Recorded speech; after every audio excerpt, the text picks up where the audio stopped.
नमस्कार। आज के डीप डाइव में हम स्टीफन कोवे की क्लासिक किताब अत्यधिक प्रभावी लोगों की 7 आदतों के एक सार को देख रहे हैं। ये किताब आई तो 1989 में थी, पर आज भी पर्सनल डेवलपमेंट में बहुत खास मानी जाती है। तो हमारा मिशन है इस सार से वो जरूरी बातें निकालना जिनसे असरदार होने के पीछे के सिद्धांत समझ सके। ठीक है, तो शुरू करते हैं। पहली चीज जो किताब कहती है वो है व्यक्तित्व नैतिकता और चरित्र नैतिकता में फर्क। ये क्या है असल में, और क्यों ये इतना जरूरी है? हाँ, ये बहुत ही बुनियादी फर्क है असल में। कोवे का मानना है कि सच्ची कामयाबी और खुशी वो सिर्फ बाहरी चीजों पर, जैसे इमेज या टेक्निक, जिसे वो व्यक्तित्व नैतिकता कहते हैं, उस पर नहीं टिकती। अच्छा। बल्कि वो टिकती है अंदरूनी उसूलों पर, जैसे ईमानदारी, विनम्रता, न्याय। इसे वो चरित्र नैतिकता कहते हैं। उनका कहना है कि आप अच्छे चरित्र का दिखावा नहीं कर सकते बिना असलियत के। सारी तकनीकें फेल हो जाती हैं। ये अंदर से बाहर देखने का नजरिया है एक तरह से। दिलचस्प। तो ये शॉर्टकट के बजाय असल बुनियाद बनाने की बात हुई। बिल्कुल। और कोवे इन आदतों को एक एक सीढ़ी की तरह कैसे दिखाते हैं? सारांश में परिपक्वता, निरंतरता का जिक्र है। हाँ, वो इसे एक तरह का विकास का सफर मानते हैं। पहला पड़ाव है निर्भरता, दूसरों पर टिके रहना, आप मेरा ध्यान रखने वाली सोच। ठीक है। फिर आती है आत्मनिर्भरता, यानी मैं ये कर सकता हूं। और आखिर में है परस्पर निर्भरता, हम मिलकर कर सकते हैं। ओके। तो जो पहली 3 आदतें हैं वो हमें आत्मनिर्भर बनाती हैं।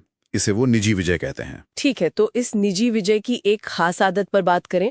सारांश में आदत 3 है, पहले जरूरी चीजें पहले रखें, और एक टाइम मैनेजमेंट मैट्रिक्स भी है। हाँ, वो मैट्रिक्स वो बहुत काम का है। वो हमारे कामों को 2 पैमानों पर बांटता है, कितना जरूरी है और कितना जल्दी करना है। और कोवे का असली जोर है क्वाड्रेंट 2 पर, यानी वो काम जो जरूरी हैं पर तुरंत करने वाले नहीं लगते। जैसे प्लानिंग करना, रिश्ते बनाना, सेहत का ध्यान रखना, कुछ नया सीखना। कोवे कहते हैं कि यही वक्त बिताने से आप असल में प्रॉब्लम को आने से रोकते हैं। अच्छा, प्रोएक्टिव होना। बिल्कुल। यहाँ वक्त लगाने से संकट यानी क्वाड्रेंट आई वाले काम वो कम होते हैं और लंबे समय में आपकी असरदारी बढ़ती है। ये सिर्फ बिजी रहने की बात नहीं है, सही काम करने की बात है। ये बात तो समझ आती है। रोज की आग बुझाने से अच्छा है कि आग लगने ही ना दे। सही कहा। अच्छा, तो निजी विजय के बाद आती है सार्वजनिक विजय, दूसरों के साथ मिलकर काम करना। इसमें आदत 5, पहले समझने की कोशिश करें फिर समझे जाने की। ये सुनने में बहुत जरूरी लगती है। ये बहुत ही ज्यादा जरूरी है। ये है सहानुभूतिपूर्ण संचार के बारे में। अपनी बात रखने या सलाह देने से पहले सामने वाले की बात को सच में उसके नजरिए से समझने की कोशिश करना। सहानुभूतिपूर्ण सुनना। हाँ, कोवे इसे एम्पैथिक लिसनिंग कहते हैं। सिर्फ सुनना नहीं, बल्कि महसूस करना कि सामने वाला क्या कह रहा है, क्यों कह रहा है। जब लोगों को लगता है ना कि हाँ मुझे समझा गया है, तब वो आपकी बात सुनने को तैयार होते हैं। सही है। इससे विश्वास बनता है। हाँ। और फिर बातचीत ज्यादा असरदार होती है। तब आप अपनी बात भी रख पाते हैं। ये सुनने में तो सीधा है, पर करने में शायद मुश्किल होता होगा।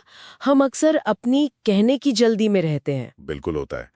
हमारी आदत होती है कि या तो हम सलाह देने लगते हैं, या अपनी कहानी सुनाने लगते हैं, या फिर अपनी बात रखने के लिए सवाल पूछने लगते हैं। हाँ, ये तो है। सहानुभूति से सुनने के लिए सच में थोड़ा धीरज और ये इच्छा चाहिए कि पहले दूसरे को समझें। ठीक है, तो निजी और सार्वजनिक विजय के बाद आदत 7, आरी तेज करें।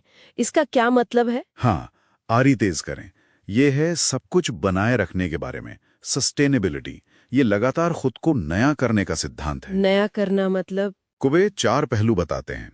शारीरिक, जैसे कसरत, अच्छा खाना, आराम। मानसिक, पढ़ना, सीखना, सोचना। सामाजिक या भावनात्मक, रिश्ते बनाना, दूसरों की मदद करना।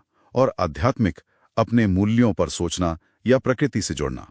ओके, चारों जरूरी हैं। बिल्कुल। इस नवीनीकरण के बिना बाकी आदतें लंबे समय तक टिक नहीं सकती। ये हमें बर्नआउट से बचाता है और ये पक्का करता है कि हमारे पास असरदार बने रहने की ऊर्जा हो। ये कोई लग्जरी नहीं है, ये जरूरत है। तो अगर मैं सार निकालूं तो ये आदतें कोई अलग अलग टिप्स नहीं है, ये एक पूरा सिस्टम है जो चरित्र से शुरू होता है और लगातार खुद को बेहतर बनाने पर टिका है। एकदम सही, बिल्कुल सही पकड़ा।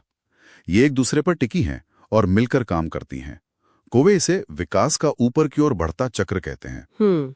मकसद सिर्फ बदलना नहीं है, बल्कि लगातार अपनी क्षमता को बढ़ाते जाना है, सीखते रहना है, बेहतर बनना है। और जाते जाते सोचने के लिए एक बात, अगर कोई इन 7 आदतों में से मान लीजिए सिर्फ एक सिद्धांत को पकड़े और लगातार अपनी जिंदगी के किसी एक खास हिस्से में उसे लागू करे, क्या लगता है इससे सचमुच बड़ा फर्क आ सकता है? और कहाँ से शुरू करना सबसे असरदार हो सकता है?